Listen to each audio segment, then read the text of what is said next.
Hi, lovelies. So I'm kind of enjoying this new filming setup here up against my Japanese tansu, which it's a beautiful piece of furniture. It was really lovely to and lucky to be able to get it through a friend of my husband's. Yeah, it's nicer than any other piece of furniture I own. And what a fitting place to store a heap of tarot decks. In a system that is completely idiosyncratic. So sometimes I don't exactly remember where my cards are, but it's never a bad thing to have to wait a little bit, to have to be a little patient as we search for a deck that we know that we have. I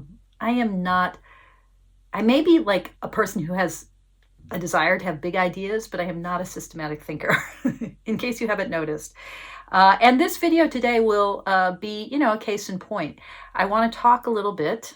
This is apropos of the upcoming Drop 'em 78 challenge, which begins October 15th. I'm filming this at the end of September in 2023. Oh, by the way, if you're going to be at the Northwest Tarot Symposium in Portland, Oregon, starting tomorrow, September 29th? 29th? Yes, 29th. Find me, ping me. Let's connect IRL, as they say. Do they say that anymore? Let's connect. Anyway, apropos not of the Northwest Tarot Symposium, but apropos of the upcoming Drop 'em 78 challenge, I wanted to talk a bit today about this concept I've been using for a while, calibration. Now, I have filmed a lot on this concept. I have used it in my Facebook group. I have taught on it in my community Zooms. Oh, by the way, if you're not a part of the Mindful Tarot communities, join us. Come Zoom with us. Information in the description box below, also about the Drop 'em 78 challenge. But I talk about calibration a lot, and I probably have contradicted myself a bazillion times, probably confused you and myself in the process. But, teaching and understanding, these are living things. So here's today's installment in the concept of calibration. So when I'm talking about calibration, calibrating a deck, calibrating a tarot card, what I'm talking about is the method of comparison by which our intuition is sparked and spurred and unfolded. Anytime we compare one thing to another thing, apples to oranges, we learn something new.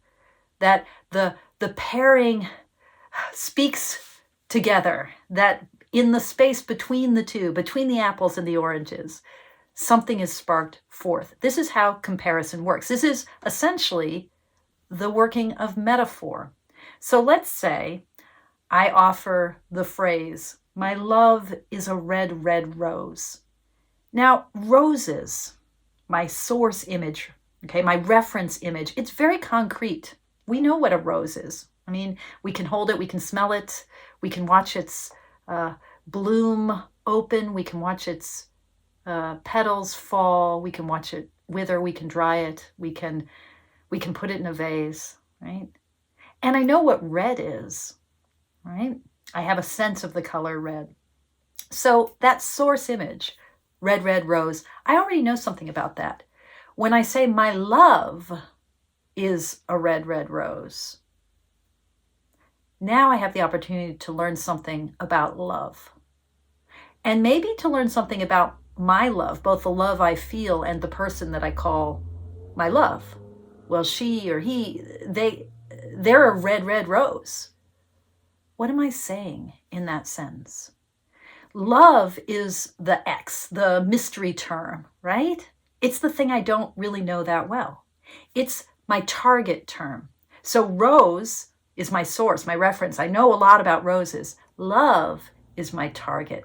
Now that language of source and target, that's language that I pull from the teaching and research on what metaphors are. That metaphors are always built with a domain, a concept, an idea, a word, an image that's more concrete. That's our source. It's where we're starting. It's our reference. And that source helps us understand the target.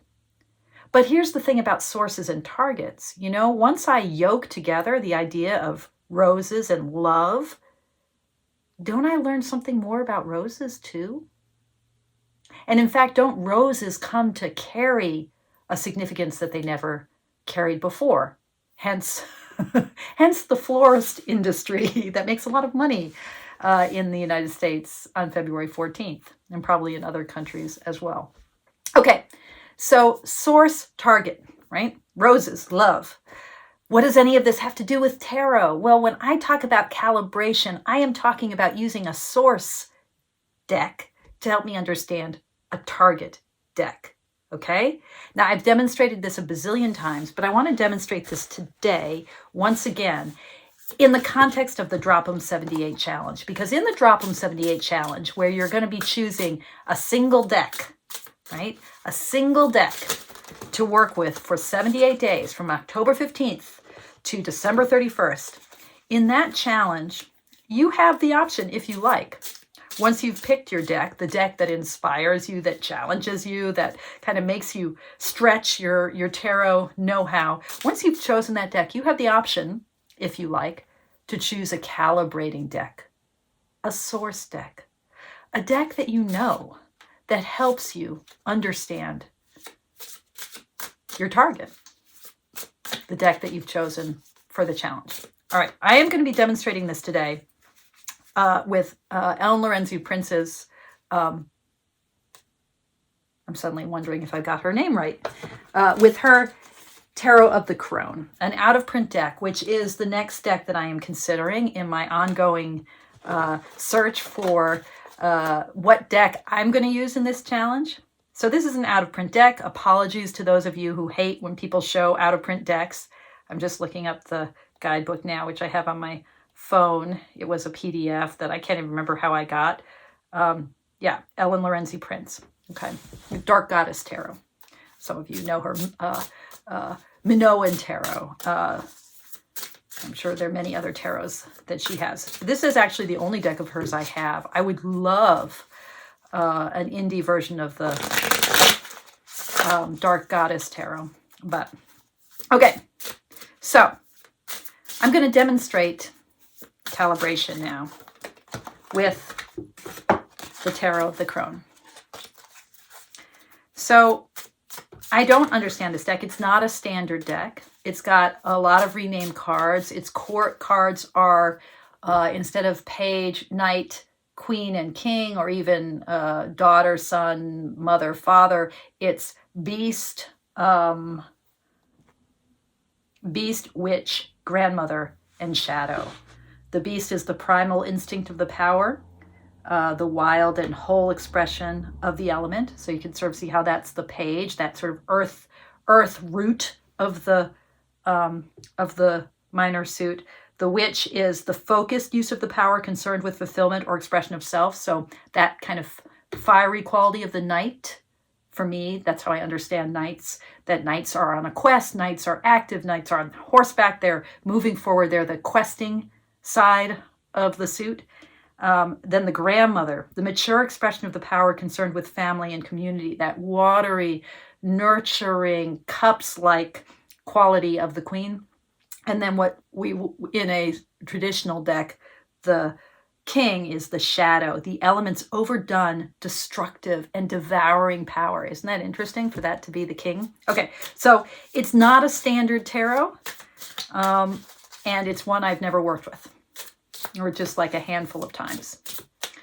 So I'm going to calibrate in this method of calibration. I'm trying to find out more about a deck that is unfamiliar, that is my target deck, the deck I'm studying, the deck I'm learning, the deck I'm trying to kind of get more friendly with, the deck that I'm trying to build a strong and reliable, trustworthy relationship with.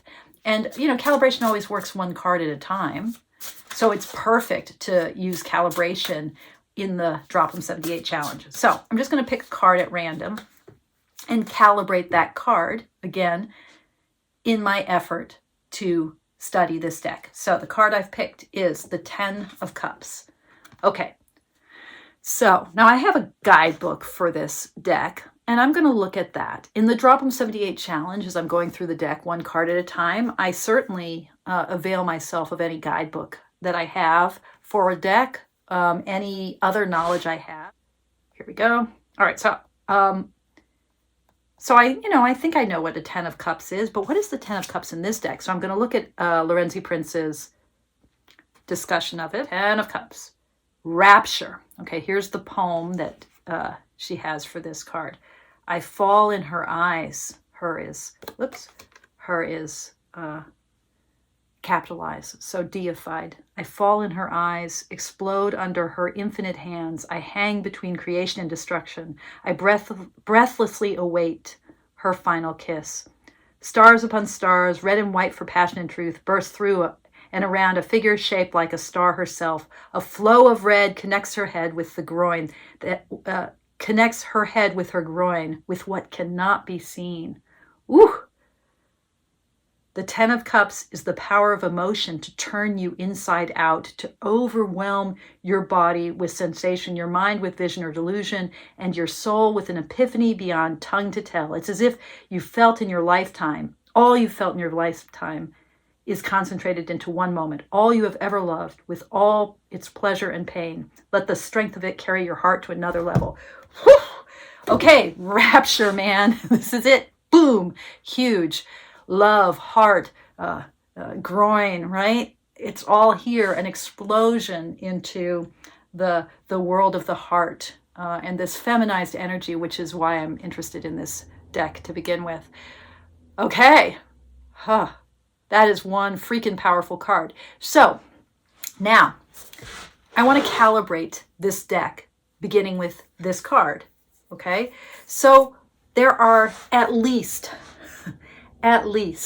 3 different ways to calibrate a deck. So one way, very straightforwardly, is for me to compare this 10 of Cups with the 10 of Cups in a source deck. So you remember, the target is the unfamiliar quantity here. So in that metaphor from Robert Burns, the poet, the Scottish poet, my love is a red, red rose. This is the rose. Now I want to talk about, I'm confusing myself. This is love. It's the target. Now I want to talk about the source. So one way to do that is to take from a source deck, which for me is, very often going to be the Waite-Smith. This is the first way to calibrate, to take the 10 of Cups and to say, how is this? I don't even really need to look at the 10 of Cups because I know it so well. This is my source deck after all, but I'm going to pull it out. How is my source understanding of the 10 of Cups from my reference deck, which for me is always going to be some version of the Waite-Smith? How does that help me understand this target? How does that help me elicit a kind of movement of intuitive grasping? So here we go. So my love is a red, red rose. So the rose, right? The thing I understand, the source image, this sense of fulfillment, of happy family, of the rainbow that comes out to bless us after the rain, like God sealing his covenant with Noah after the flood. The heart reaching its fullest potential. And this is a sense of community. As a calibration for this, it's making me realize how much this sense of community is carried within the individual. This is about me, and how the 10 of Cups in this deck is going to be about my heart's fulfillment, not just a kind of communal expression of love and heartfulness. Okay? So one way to calibrate this is to say, okay, let me pick a card from a source deck and compare it. And what that helps me realize is that this card is really about the self and its fulfillment, its relationship to her with a capital H. In the Tarot of the Crone, the 10 of Cups is about a kind of fulfillment of what it is to be woman, to be in the place of groin, head, heart, woman, that red flame, right? That red star, that red light within. That's what's highlighted here by calibrating it with the 10 of Cups in the Waite-Smith in my source deck. So that's one way. I can calibrate by picking a card in a source deck that is the same card, the analogous card, the 10 of Cups in a deck with which I'm more familiar. The second way to calibrate is again with my source deck, but now to pick a card at random. And this is really an interesting, super interesting way to do calibration, because now it's a lot more like my love is, it's almost like my love is a red, red rose. It's a lot more like my love is a Mack truck, you know, like I'm picking something from a random image to help clarify, to liberate, to free the movement of my creative, intuitive intelligence. Target source, meaning gets sparked by bringing these two together. All right. So I'm going to do that right now. I'm going to pick a card at random to calibrate for my source deck, still from the Waite-Smith. And here it is, the Lovers.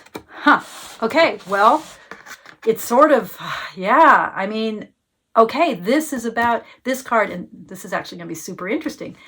The Lovers in the Waite-Smith, I always interpret as a kind of coming into wholeness, the ways in which the movement of the human psyche or heart, we seek in the world that echo that makes us whole. So this can be a card that's about relationship, and even about lovers, and even about the sort of image of marriage that it depicts.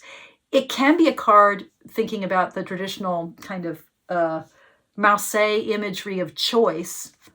You know, it can be a card that is about free will, about my ability to choose, insofar as that choosing is what makes me whole, is what allows me to find my separated parts of me in the world and bring them back, a kind of becoming whole, right? Well, the 10 of Cups, that's what this is about. It's about a becoming whole, a fulfillment of the heart. Again, as Lorenzi Prince says, head to groin, right? Finding the star within. Okay, so that's another form of calibration. So the first is to use my source deck and literally just go straight across. 10 of Cups, 10 of Cups. The second is to use my source deck and to pick a card at random. What is the third way to do this? The third way I sometimes call co-calibration, and that is to take a deck that is equally unfamiliar to me as my target and to just lay it out there. This is like if the first version, the more straightforward 10 of Cups was kind of like, well, my love is a red, red rose. Okay, I can make sense of that. And the second is like a little bit more stretchy. My love is a Mack truck, or my love is a baseball bat, or my love is I don't know. My love is a snowflake, or my love is a drop of rain. My love is who knows, right? The third is my love Portuguese. It's like, how are these two together? I don't know. By the way, if that didn't make sense to you, it probably didn't make sense to me either. So there we go. So I'm going to do this final form of calibration with a deck that is equally unfamiliar to me as the Tarot of the Crone. And it is another deck that I'm actually thinking about for the Drop 'em 78 challenge. It is the Alleymans Tarot, which is a deck that's composed of, well, more than 78 cards. It's composed of cards from, like, every single card is from a different deck, right? Totally crazy deck, which actually I've never read with. It still has that fresh tarot smell. And I love it. I love what Seven did with this. Okay. Here we go. The 8 of Cups. Ugh. All right. The 8 of Cups. Now, there's a guidebook for this deck, too. Yes. All right. The 8 of Cups.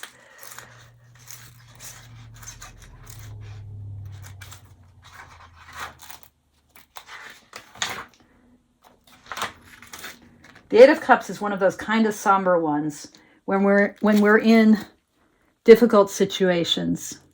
Sometimes we daydream and escape it all in fantasy. This card is about that, not facing the current problems, either because we don't want to or we just can't. This head in the clouds set up in our minds can be useful.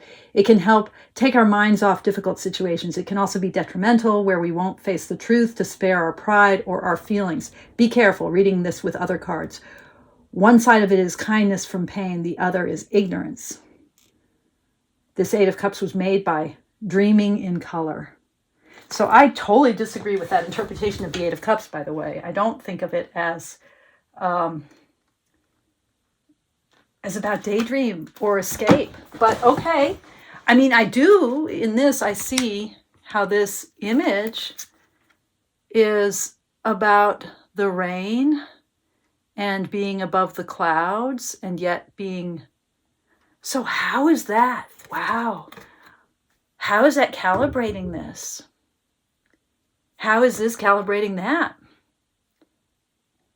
Yeah.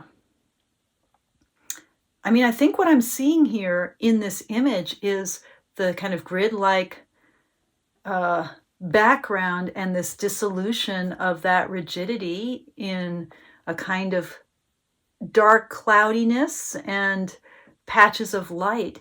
And so I am seeing the ways in which this card is going to dissolve everything.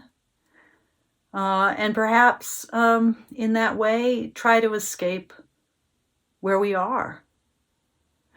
So, how does this help me read the Ten of Cups? Does it? Let me look back at what...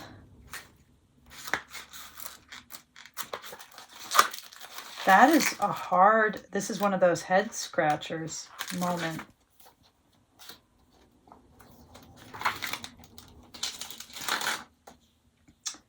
The card is about that, not facing the current problems. It's like really a kind of turning away. The head in the clouds set up in our minds. So this is like, I'm trying to get away from the clouds, but I don't actually think that that's what this card depicts. I feel like it's more transcendent than that, and it is dissolving. I think this is about pulling away, and there's a kind of ambivalence about it. It's not a simple, straightforward card.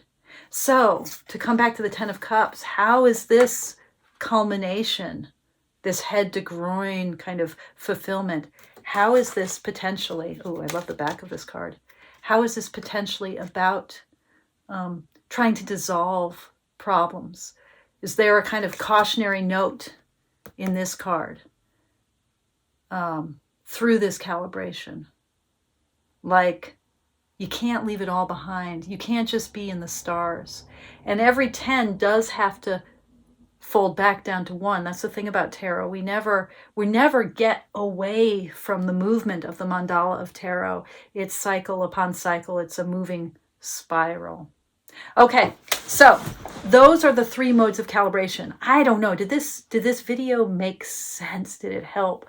So calibration, source, and target, right? Trying to clarify a deck that is unfamiliar with us, and 3 ways to do it.